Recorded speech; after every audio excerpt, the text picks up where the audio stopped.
What was there to be scared about or scared of? They were going to have a new baby, his and hers forever. That wasn't scary. That was a miracle. A little part of Jack and Rose. They would raise together, watch it grow, make friends, marry, and have a baby of its own someday. Of course, there was the financial aspect, but with Jack promising to take extra hours at work, he knew that they would be great parents.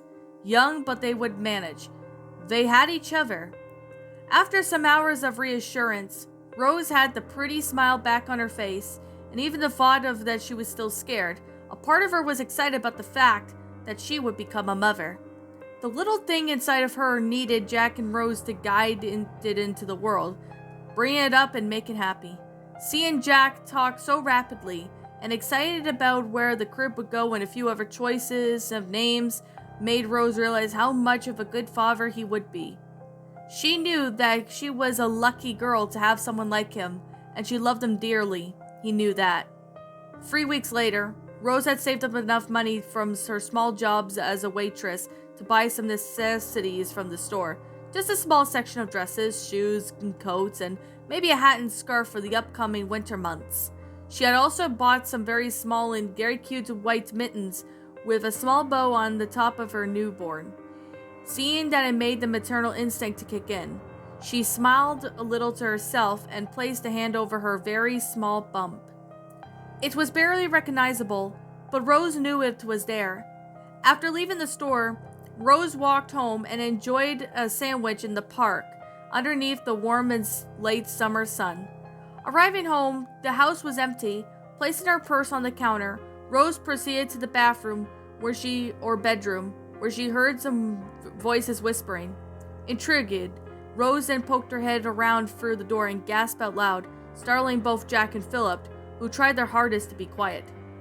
"Oh man," Jack sighed, wiping sweat from his head. "She caught us." Stepping inside the room, Rose placed her hand over her mouth in pure shock. It was a crib. They made it a crib for the baby. Made with beautiful dark wood and integrated work. Tears formed in her eyes as she hugged both Philip and Jack tightly. This was a dream come true. "Oh wow," she gasped, holding Jack's hand tightly. "It's a wow, thank you so much." "Hey, it's all our pleasure," Philip grinned, speaking with his thick Texas accent. "It's nothing. Might have took a few days hard work and a bad luck, but it's all worth it, honey." Philip kissed Rose's cheek before leaving the room. "I'll let you enjoy the crib. Dinner's at 4. "Wow," Rose gasped once again. She embraced Jack as tight as she could as he whooped through and picked her up excitedly. "Whose idea was this?" Rose questioned, touching the integrated detail of the wood. "Phil's, but it was my idea to help out," Jack proudly announced. "Well, I'm so proud of you." Rose stroked Jack's neck. "Well, say, hey, look what I bought today." Searching in her bag, she found tiny mittens and handed them to Jack, who immediately began to choke up. He touched them gently and glanced up at Rose. She had never seen him so happy. "It's a reality now, isn't it? In 5 months' time, we're going to have a baby Dawson around here, a tiny little person to look after." His voice cracked as he glanced at Rose. God, he loved her, and this was the most amazing thing in the world that's ever happened to him. With the most beautiful woman in the world, who loved him more than anything, and a baby on the way, there was only one thing left to do. He was hoping to do this when they were alone in the dark, or park, or even in the evening, or sometime very romantic, which he had planned in the back of his mind for months, but he decided now. He had been planning this for a while and wanted to save up as much as he could to buy her a decent ring. It was what she deserved. It was anything extravagant by a long shot, but it was enough to prove to her that he was serious. Looking deep into her eyes, Jack took her hand and gently stroked her fingers. He smiled nervously and as he tenderly kissed her cheek, then gradually dropped to his one knee. Seeing Rose's face lit up was enough to calm his nerves down, even though his body was shaking. As soon as he dropped onto one knee, Rose knew what was going to happen. Tears formed in her eyes as she beamed happily, barely containing her excitement. This was turning out to be an amazing day. "Rose," Jack began, tears in his eyes too, looking up at her with her other hand and smiled. "I love you more than anything, and this is what I've always wanted to my life to be. You make me happier than I ever imagined I could ever be. So this is it. Me, you, and the baby forever." Reaching into his trousers pocket, he pulled and found a small box, his hand visibly shaking. He looked up at Rose, opening the box. He asked a question which he decided his future and with the woman he loved. "Rose, will you marry me?" Silence emerged and tears fell from Rose's eyes. This was everything a proposal should be, deep and meaningful. She slowly nodded her head before crying out, "Yes!" Excitedly, Jack got up from his knee and embraced Rose tighter than ever before. The ring was perfect, small but pretty. Everything she ever wanted. It fitted perfectly and cemented into their future as a family. Just the three of them. Nothing on earth would come between them. As the months passed, Rose's middle began to grow. In October, just before Halloween, both Jack and Rose moved into their own house just a few blocks from Philip. It wasn't very big, just a single floor, a livable kitchen, and a living area with 2 small bedrooms.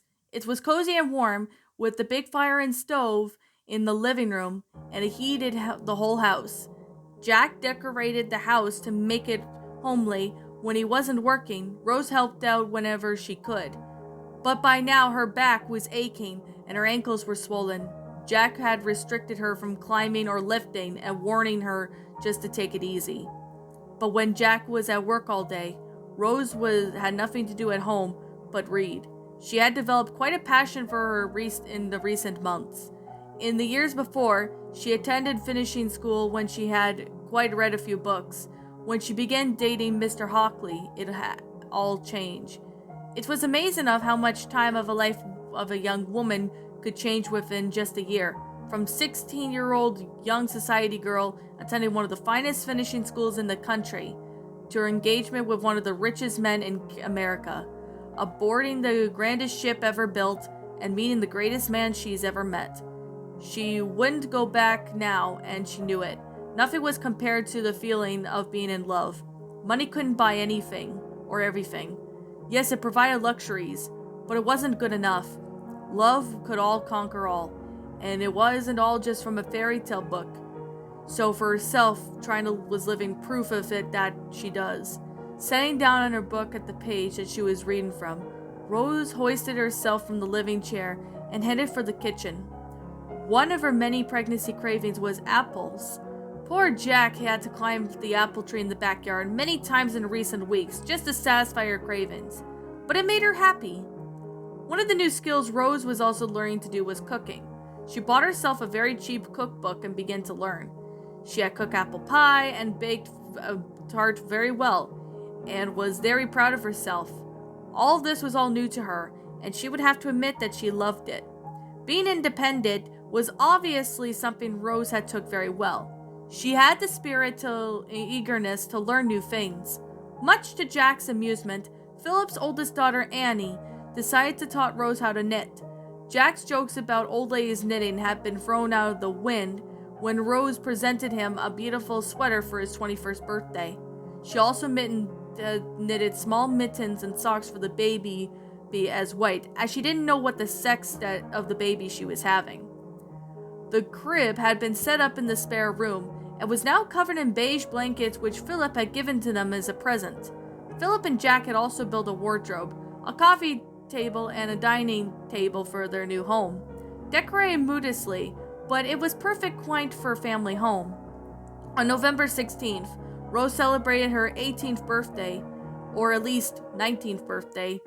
She couldn't, if you could recall. It was only quite a fair at Philip's. Jack and Rose and Philip and his 3 daughters, Anne, Jean, and Mary, had celebrated with a meal cheer before heading out to a dance hall to dance night. Christmas, as it was neared, Jack and Rose decided that they were to be married before the arrival of their baby in January. They looked into the church to be a small ceremony, inviting only close friends for the 23rd of December. It would be a perfect Christmas, but also a sad time. Rose missed her father dearly this time of the year, and it also would have been his 45th birthday on Christmas Day. Her father had been the light of her life until he passed away, just 2 years ago of a sudden heart attack. James had been a good father and a husband, and he drank a lot for the last few months, but he was never the cigar or brandy type of man. He was more of a family first in all ways. Her mother Ruth was quite the opposite. Parties and social events were her thing, wearing fine dresses and jewelry. But these such types of events were simply traditions to quietly boast about who's wearing who is who at the most of the money. The small talk had always bored Rose into tears, who was more than adventurous type to go through. Like her father, thrived in adventures and excitement. This was always an embarrassment to her mother, who had warned them endlessly to behave much more like other people were. Society, high-class people, who had the reason to have the world is money. But that was all in the past now, and there was no reason to look forward to be happy. In less than a month, Rose would become Miss Rose Dawson officially. Everything would be looked up to and more. Exhausted from hard days at work, Jack walked home in the cool winter's night air. It was soon December, and the winds were biting. Dressed in beige overalls, boots, Jack wanted nothing more than a long soak to cuddle with the knight of his Rose. But of course, she had promised him a chicken pie for when he returned home that night, so it had been working harder to work up more of an appetite for dinner. It was almost 7 o'clock, and it was already dark. He could see the glow of the fire through the living room window. As he entered through the gate, opening the door, he felt that the heat had hit him like a ton of bricks. He called out for Rose, but she didn't answer. Removing his cap from his head and checked the oven, proceeded to the living room. But there she was, asleep with her left hand placed over her swollen abdomen. Her engagement ring still sparkled with the flicker of the flames from the fire. Her chest gently rose as she fell, quietly breathed in and out. Her lips were curved slightly into a small smile. He knew that she was at peace greatly. He lowered his head and tenderly kissed her forehead. She must have had a long day. December 22nd, 1912. Returning home from work, Jack gently hummed a Christmas tune to himself. Philip's nephews and nieces were visiting the day and was singing carols and teaching the little boys how to saw. Jack had to admit, with a smile on his face, he had actually enjoyed the day. Yes, the kids had been very excited and noisy, but they were dear children and very polite. It made Jack even more anxious about his new arrival. The doctors estimated Rose would give birth around the 20th of January, giving her less than a month to her due date. She was becoming too anxious and as well as uncomfortable. Jack was forever for rubbing her feet and aching back to relieve the pain. Her mood swings were very unpredictable as of late, but Jack didn't mind. She was entitled to do it. She was carrying their baby.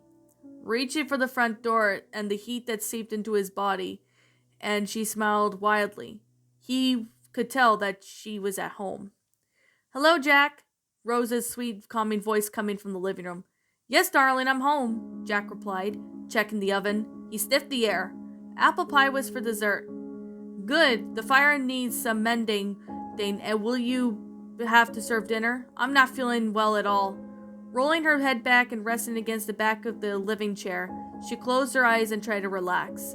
The baby was doing nothing more than moving around inside of her, like it had been for days now. "Wow, this little one isn't half kicking today," Rose smiled, guiding Jack's hand to her middle. Settling beside her on the arm of the chair, Jack placed an arm around her shoulder and the other onto her stomach. He could feel the tiny kicks coming from the unborn child that he has. "Maybe she's just anxious to come out," Jack suggested, smiling. "She?" Rose asked, curiously. "What makes you think we're having a girl? Could a girl kick and squirm around me this much?" Jack laughed and nodded. "Yes, especially with your fire and spirit. I think we'll have a girl, and then I'll be the luckiest guy in the world to have ever lived. To have two beautiful girls inside me, and one day will be my wife tomorrow."